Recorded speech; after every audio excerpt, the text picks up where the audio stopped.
boa noite a todos que nos acompanham mais uma vez. Vamos refletir hoje a respeito da lição de número 72 do livro Vinha de Luz.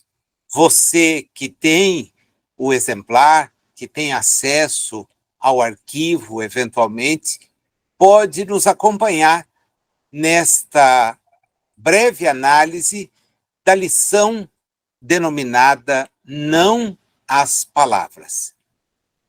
Paulo, no trecho que é apresentado e destacado por Emmanuel, do capítulo 4 desta carta dirigida aos integrantes da comunidade de Corinto, manifesta um desejo pessoal.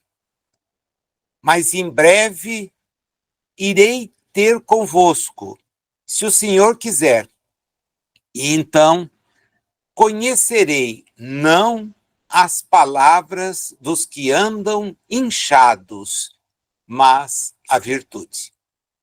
É muito, muito interessante, porque Emmanuel se aproveita de um trecho que é apenas uma referência do desejo expresso por Paulo de voltar a estar com aqueles que compunham aquela comunidade para fazer uma análise, uma exegese, uma interpretação que é o objeto do nosso estudo. Não as palavras. É o trechinho que ele então destaca. Antes de nós adentrarmos a lição e seguindo aquela razoável prática que nós adotamos aqui, nós sempre gostamos de fazer uma certa contextualização. A carta aos Coríntios é considerada a mais extensa das cartas escritas por Paulo. Ela nos é apresentada em duas cartas. Na verdade, afirma-se que seriam 4. Uma terceira delas, conhecido como a Carta das Lágrimas, aparece referida na segunda carta aos Coríntios. Então, para os estudiosos, nós vamos analisar um trecho da que seria a segunda das 4, depois a primeira seria esta referida sobre as lágrimas, e a quarta seria que nós comumente denominamos a segunda. Porém, não há notícia alguma sobre a terceira, não sobrou nada para que pudesse ser analisado, exceto uma referência também indireta. Quem já se deu ao trabalho de conhecer o livro Paulo e Estevão sabe que Corinto é uma cidade de importância vital naquele relato. Primeiro, porque a cidade era uma cidade importante, uma cidade muito antiga. Estima-se que ela tenha surgido 6.000 anos antes de Cristo. E ali, naquele ponto onde ela foi edificada, os que residiam, certa feita contaram a um viajante que escreveu a respeito da Grécia, ele é conhecido por todos os que já estudaram geografia, Pausânias. Ele escreve a respeito da Grécia em decorrência de uma viagem que fez. Ele também havia viajado pelo norte da África e seus registros trazem histórias, informações que são muito importantes. Por quê? No livro Paulo e Estevão, nós encontramos já no primeiro capítulo uma referência a esta cidade. Ali reencarnaram 2 personagens que são as importantes daquele texto escrito por Emmanuel. São exatamente o próprio Estevão, com o nome de Gesiel, e sua irmã, Abigail.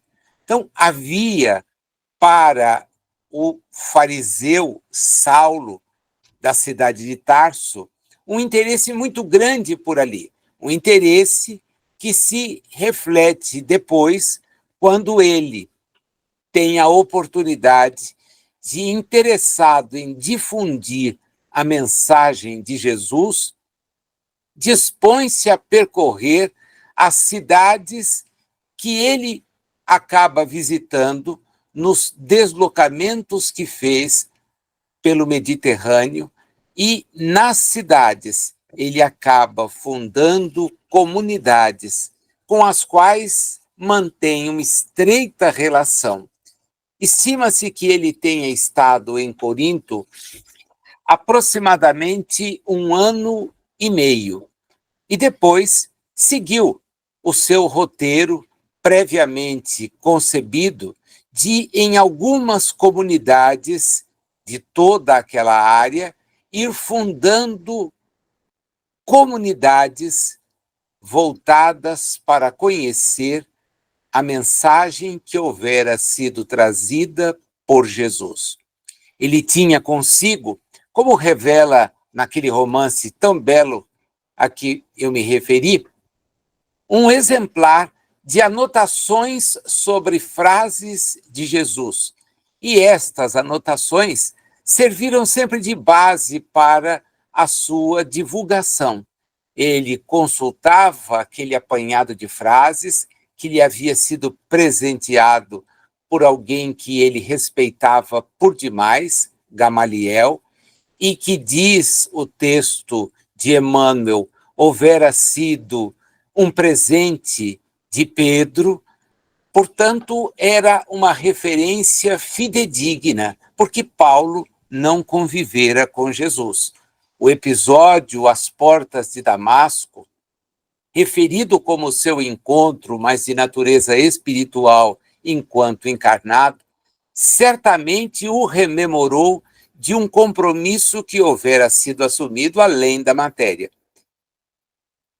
A vinculação dele a Tarso, à cidade de Corinto, não foi sempre uma vinculação pacífica, né? Ele a visita, o livro dos Atos dos Apóstolos, para quem tem, no capítulo 18, nos fala a respeito desta comunidade, da criação desta comunidade, e ele ali acaba desenvolvendo uma relação com grandes amigos, os quais vão ajudá-lo não apenas ali naquela cidade, mas também em tarefas que serão cumpridas fora dali.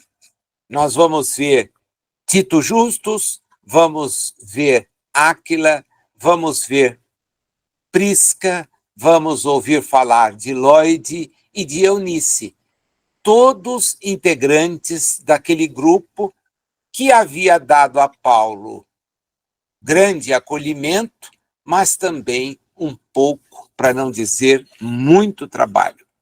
O muito trabalho decorre do conflito estabelecido entre aqueles que estavam chegando e os que integravam a sinagoga. Como hebreu, Paulo procurava sinagogas para, a partir delas, se manifestar.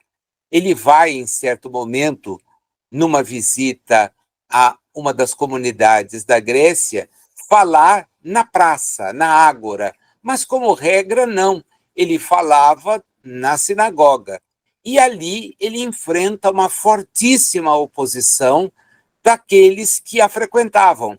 Exatamente porque, e isto é o objeto da análise de Emmanuel em Paulo Estevão, e é também a consideração fortíssima do livro dos Atos dos Apóstolos, porque ele dizia Jesus, um emissário mais importante do que Moisés, e isto não era aceito por aquelas pessoas. Para os que estavam recém-chegados, porém, a mensagem era recebida com muita alegria, porque eles, embora frequentassem os ambientes onde ele ia para ouvi-lo, como outras tantas pessoas, as portas eram abertas, eles viam naquela sua interpretação naquela sua mensagem é realmente um roteiro diferente. O evangelho, todos nós sabemos, significa boa nova. E o convite de Jesus se faz exatamente para que nós nos sintonizemos com esta boa nova, que vem a ser uma mensagem que é transmitida no sentido de que nos amemos uns aos outros. A síntese do que está contido na Boa Nova aparece nesta frase: amar um ao outro. E Jesus diz: façam isto como eu fiz, procurem seguir o meu exemplo. Mas a cidade de Corinto não era uma cidade muito propícia para este tipo de divulgação da maneira ampla, exatamente porque a sua história, e é sempre bom que a gente conheça a história, para ver como é que as coisas são estabelecidas. Narra que Corinto era o nome dado a um filho de Zeus com uma das deusas louvadas no Egito. Na Grécia, perdão. No Egito, não, na Grécia. Afrodite. E a cidade de Corinto, que houvera sido destruída em razão da guerra, houvera com os romanos, houvera sido reconstruída por Júlio César, houvera sido elevada à posição de capital de uma das províncias romanas, ela tinha um templo dedicado a Afrodite, a deusa do amor. Narra Pausanias que 1.000 sacerdotisas, a cidade tinha uma população estimada em 250.000 pessoas, 1.000 sacerdotisas serviam a este templo. E elas tinham uma prática que era considerada nociva, não para eles, os habitantes da cidade, nem para os romanos que a dominavam, mas para os hebreus, que era a de se prostituírem em homenagem à deusa. E faziam isto uma vez por dia.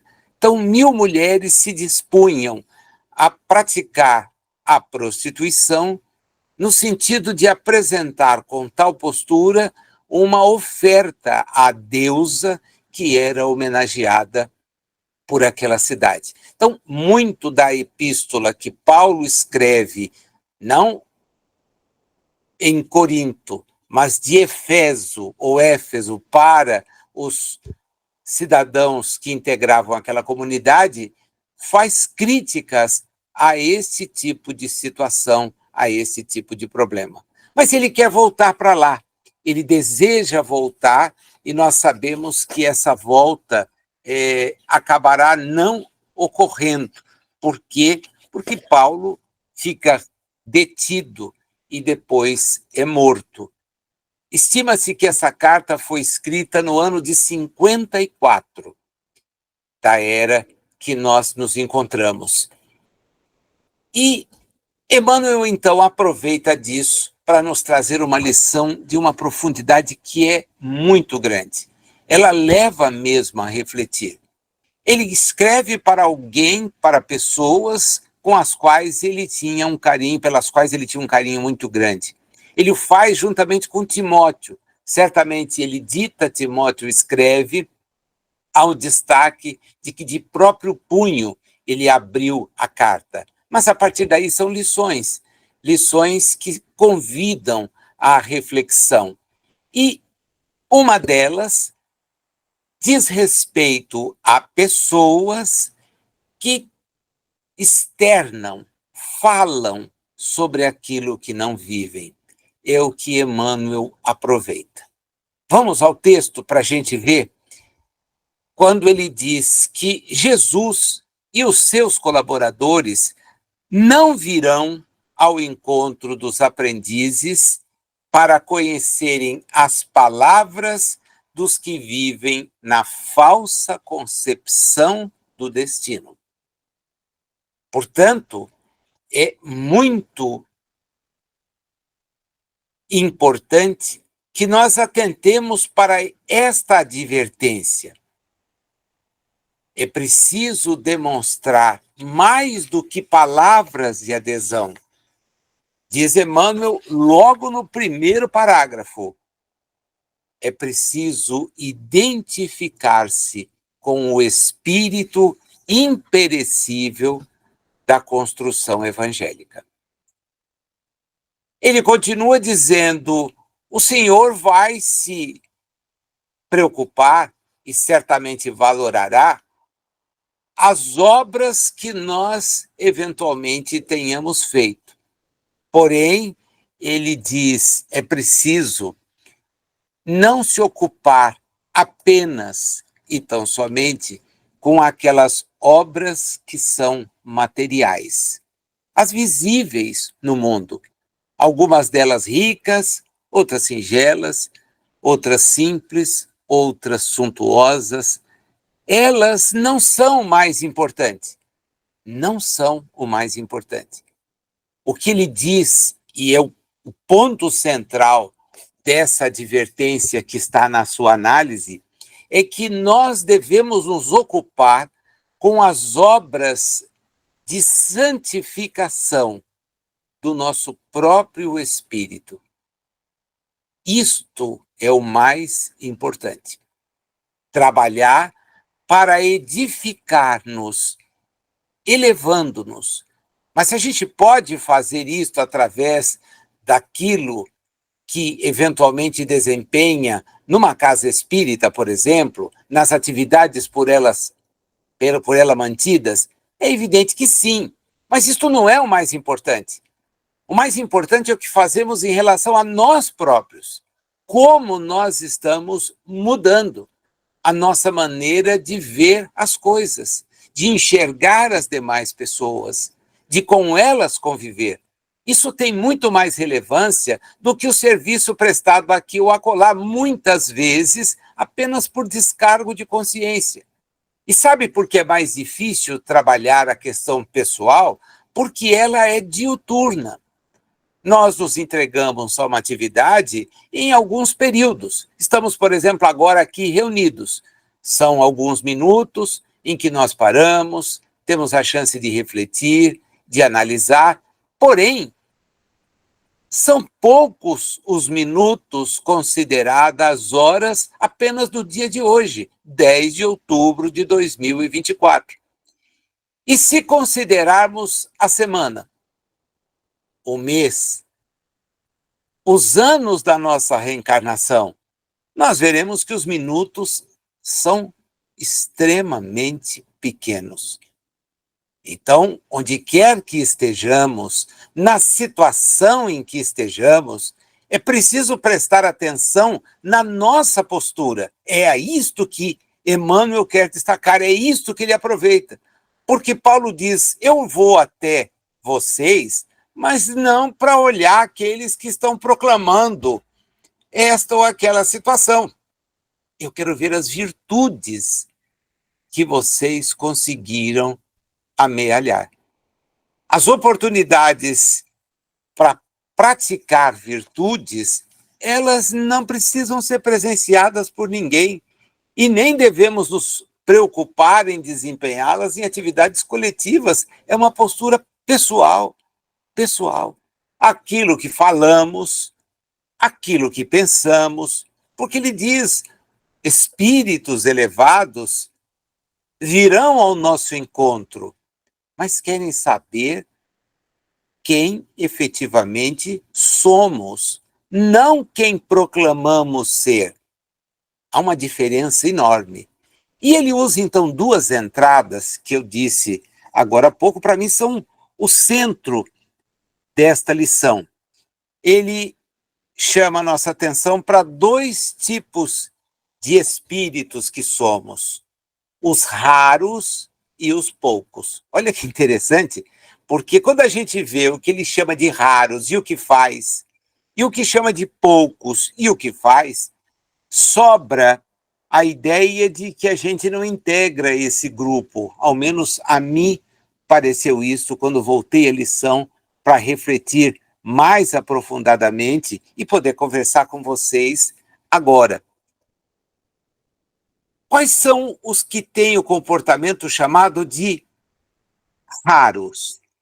São aqueles que não manobram os pesados instrumentos da vontade a fim de conquistar terreno ao egoísmo. Nós precisamos dominar o egoísmo. E ele diz, são raros os que fazem isto, porque persistem, embora participem da atividade A, B ou C, proclamem ser fiéis a esta ou aquela proposição, não dominam o egoísmo. E sem o domínio do egoísmo, nós não chegaremos a lugar algum do ponto de vista evolutivo. Nós voltaremos às mesmas experiências.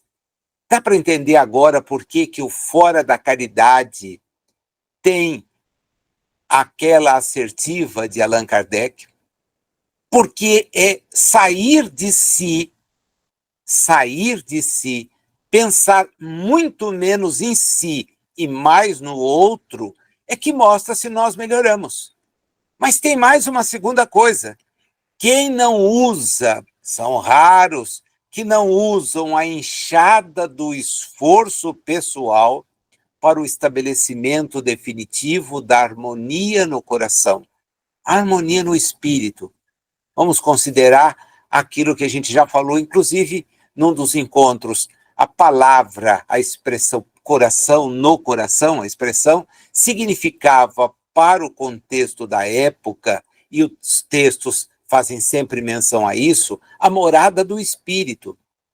Hoje, quando a gente acompanha a primeira ultrassonografia, o que mais chama a atenção dos que não são técnicos, mas leigos, geralmente a mãe e o pai, ou quem se dá ao trabalho de acompanhar a mãe neste exame, logo no início da gestação, o que saímos todos dali marcados, com o que saímos é com o batimento cardíaco do feto. Então ali está um espírito já ligado, preparando-se através do corpo que ele vai construir com os recursos disponibilizados pela mãe para uma nova jornada. Então, vejam os dois desafios. Manobrar os instrumentos da vontade para deixar de ser egoísta e, ao mesmo tempo, usar do esforço pessoal para nos harmonizarmos enquanto espíritos. E isto significa desenvolver muito. Por isso é que ele aponta, são raros. Vontade, a gente até pode anunciar, mas pratica. Porque nós temos que ser honestos. Temos que parar e refletir. Esse encontro que semanalmente temos a oportunidade de participar são um convite para que nós reflitamos. E com base na lição que ouvimos, olhemos a semana que passou e percebamos quantas vezes o nosso egoísmo falou mais alto do que a dor do que estava ao lado, que para nós pareceu ser superestimada, nós não passamos por ela, né? Pareceu ser algo que não devemos nos atentar. Mas será que é para isto que o conhecimento da Boa Nova nos chegou? Ele avança mais um pouco e diz que, ao lado dos raros, são poucos que se recordam de que possuem ideias frágeis e pequeninas acerca do bem. Do bem. Em A Gênese, Kardec faz uma profunda análise, capítulo 3, a respeito do bem e do mal, para dizer que o conhecimento do bem é fruto do nosso esforço. E Emmanuel vem agora para bater na tecla. Nós temos pequeninas e frágeis ideias a respeito do que é o bem. Muitas vezes imaginamos que ele é um bem endereçado a nós mesmos. E aí talvez sejamos céleres até em praticá-lo. Mas não é isto que se exige. O bem vai na direção do outro, porque aí nós nos beneficiamos. Nos lembremos dos espíritos quando perguntados a respeito se não praticar o mal já era um progresso. Eles dizem sim, mas pequeno. Porque não praticar o mal já é alguma coisa, mas pratica o mal quem não faz o bem. Portanto, segue Emmanuel, é imprescindível, porque são poucos que não conseguem, manter recursos íntimos de proteção a esses germes para que frutifiquem mais tarde. Então nós temos em nós, porque o reino não vem nas aparências, o reino é a identificação do que somos, espíritos imortais, e, consequentemente, não ligados à permanência, à impermanência, à transitoriedade de reencarnações, mas à permanência da realidade espiritual. É importante que nós observemos-nos a nós próprios para saber se não estamos inchados, né? Repletos de um convencimento que é vazio. É vazio. Raros, poucos, conseguem compreender o alcance da mensagem. E quando nós formos nos defrontar com espíritos superiores, nós vivemos a invocar Jesus. O que teríamos para mostrar a Jesus, além do nosso petitório infindo sobre coisas transitórias? O que nós teríamos para dizer? Muitas vezes eu recebo interrogações de amigos que trabalham com atividades mediúnicas e que sonhariam ter contato com entidades elevadas. E eu fico pensando a vergonha que eu experimentaria se pudesse ter um contato, por exemplo, com Bezerra de Menezes. O que eu diria a Bezerra de Menezes? Ia perguntar se ele está bem? Ia dizer que eu não estou bem? O que eu poderia desejar se não for apresentar a um espírito que exemplificou a prática da caridade diuturnamente daquilo que faço e que muitas vezes é a preocupação comigo mesmo? A Emmanuel, de quem colhemos as lições, a Paulo de Tarso, o que apresentaríamos? Qual seria o nosso diálogo? Iríamos trocar impressões a respeito do quê? As obras são importantes, sim, mas a nossa edificação é a razão pela qual Jesus esteve aqui presente. As obras, por maiores sejam, por mais abrangentes sejam, são transitórias, desaparecem. O passar dos anos destrói o próprio corpo que recebemos para mais uma oportunidade. O que fica? Fica o espírito. E o que leva ao espírito é justamente isto que Paulo pergunta. Eu vou até vocês, mas espero ver virtudes. Não quero ouvir discussões, não quero ouvir falar daquilo que as minhas cartas tentar explicar.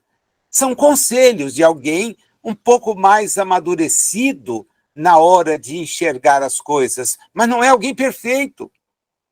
Várias e várias vezes nas suas cartas, ele reconhece a sua condição de lutador, de alguém que busca ser melhor e que não consegue. Não consegue. Agora, como fazer? De que jeito fazer? Emmanuel avança dizendo-nos que quem vive só de palavras não aguarde ter de Jesus nenhum tipo de apoio, de aplauso. E ele evoca aquilo que está no livro da sabedoria. Vaidade das vaidades, tudo é vaidade. E isto fica. Aliás, as suas lições são sempre no sentido oposto. Ele tromba com todos aqueles que insistem em falar de prescrições externas. Ele quer o destaque do interno. O externo é transitório. Nós já passamos por quantas reencarnações? O saldo, de minha parte, não me parece muito positivo, porque eu estou aqui de volta.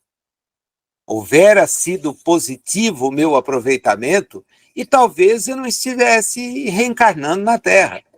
Já pudesse estar em mundos onde o conhecimento é maior, mas onde também a prática das virtudes não é só um desejo, é uma realidade. Ele encerra com uma advertência que é imensa, profunda demais.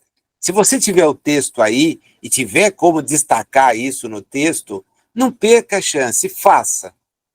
Porque foi a partir daqui que eu trabalhei para construir toda a nossa conversa. Temos que fazer a construção íntima da sabedoria e do amor. Muito difícil de ser realizada, na verdade, mas por isso mesmo sublimada e eterna ou perene. Temos que fazer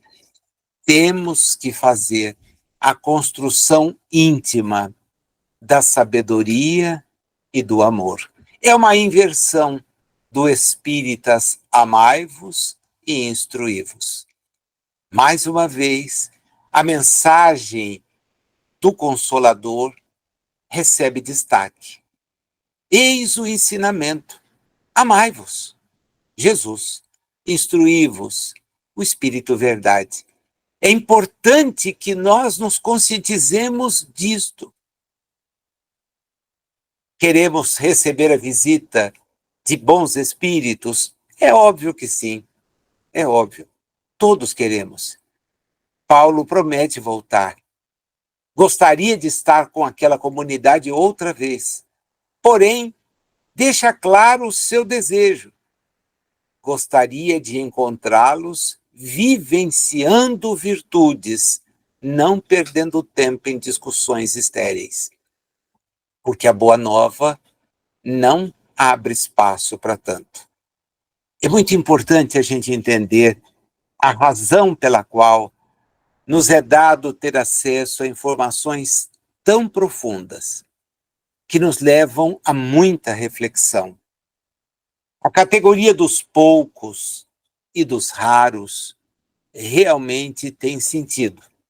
Enquanto nós não aprendermos a dominar em nós mesmos aquilo que nos faz permanecer vinculados à construção do homem, porque como espíritos precisamos trabalhar na edificação de tal realidade. Reflitamos. É o convite da semana, né? A gente sempre encerra com esse convite de parar, pensar, refletir. Até que ponto estamos fazendo essa construção íntima da sabedoria e do amor, que é difícil de ser realizada, sim, mas que representa para nós uma mudança de patamar evolutivo. E é para isto que nós pedimos a reencarnação, para mudar de patamar evolutivo. Se não era para fazer tal progresso, está na hora de descobrir que temos que fazê-lo. Vamos aproveitar, então, esses instantes finais em que nós temos a chance de unir os nossos pensamentos e pedir na nossa vibração por todos aqueles que ainda falam mais do que fazem. E talvez nós sejamos aqueles que estão nessa situação. Nós falamos que gostaríamos de fazer, mas não conseguimos fazer. E temos que prestar atenção, porque muitas vezes falamos que gostaríamos de fazer coisas externas. E nos falta, às vezes, o tempo, porque temos que trabalhar, temos família para encaminhar, temos outras atividades que são todas relevantes, porque fazem parte da vida num mundo como o nosso, em que as condições materiais exigem essa dedicação. Mas intimamente nós podemos modificar a nossa maneira de ver o mundo, a nossa maneira de agir no mundo, de pensar sobre ele. Vibremos, então, no sentido de que as nossas palavras retratem o nosso crescimento espiritual. Peçamos a ajuda dos bons espíritos que querem e vêm ter conosco, para que nós, dia a dia, saibamos pensar no bem e vivê-lo tanto quanto nos seja possível, em relação a todos os que estiverem ao nosso lado. Realmente é um desafio imenso. Mas quando a gente pede, e pede com sinceridade, pede com bom propósito, o amparo nunca falta. Gostaria de ter com vocês, se o Senhor me permitir, disse-nos Paulo na lição, mas espero encontrá-los não falando do que não fazem, mas com virtudes que exemplifiquem o desejo de ser melhor. A semana é o nosso desafio. Vamos pedir que os bons espíritos nos ajudem. Obrigado pela sua atenção e até o nosso próximo encontro. Fique em paz.